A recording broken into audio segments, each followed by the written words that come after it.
All right, now when it comes to the modern point guard, we're going to start off by saying there's actually no more positions in basketball at the NBA level.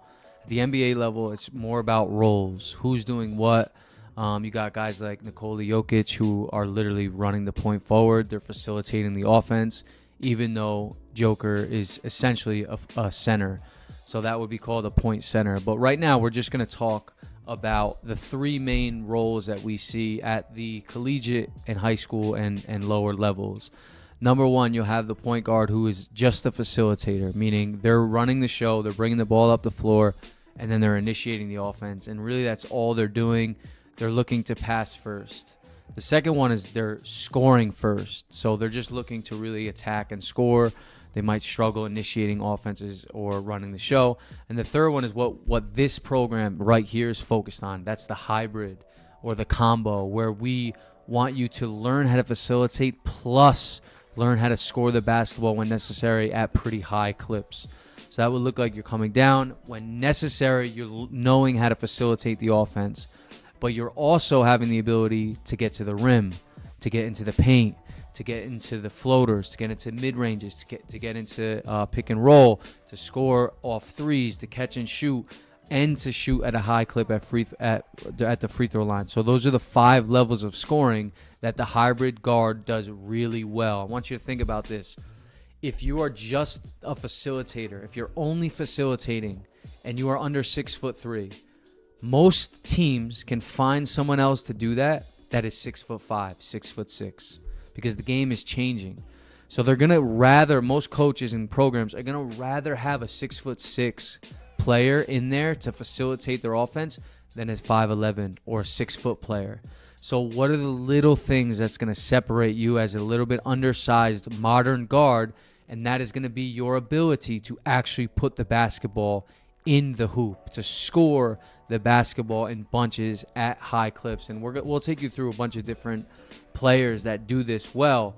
But you just got to recognize that this is a real thing now. There is no room necessarily. Now, there are exceptions, but there's not much room anymore for that 5'11", 6'1" player who is just a facilitator. So again, this program is going to really dive into the nuances needed to take you from maybe that facilitator role to that hybrid role, or that score first guard to maybe learning how to also become a facilitator, so you can have both now, the facilitator and the score first point guard, and learn how to become that modern point guard as a hybrid. So let's dive into it. Really hope you enjoy it. Let's get to it.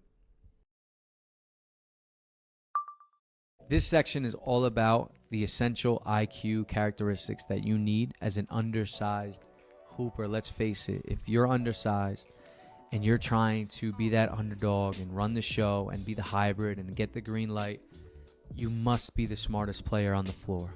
You must be able to pick apart the defense.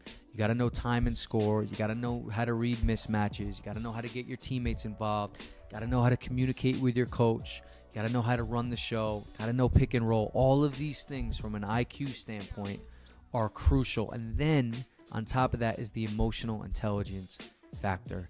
Learning how to truly communicate in a specific way to get the best out of everyone is what that hybrid guard needs to be doing. And in this section, we're going to talk about that on top of a lot of basketball IQ reads that you can be making throughout the course of the game to put you in the best position possible to be successful. So please dive into this section.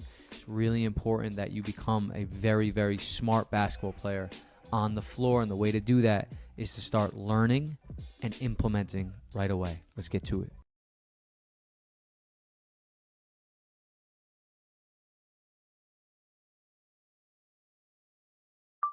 Everyone, this section is all about controlling what you can control to gain your teammates' trust and to gain your coach's trust. So we talked a lot about being that hybrid guard.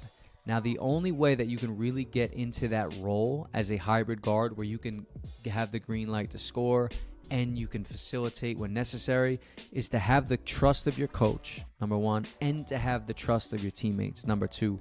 In order to gain that trust, you must control what you can control. And that goes for leadership, that goes from showing up on time, that goes from winning every single sprint, that goes from communication, that goes to communicating with your teammates in a positive way. All of these things are things that you can control, meaning nothing external is going to stop you from doing these things, all right? And that's what this section is all about. It's an extremely important section. This is how you become the most coachable and likable player on your team and really gain everyone's trust. So please dive into this section, take it seriously, and try to immediately apply it to your next practice or your next game. Let's get it.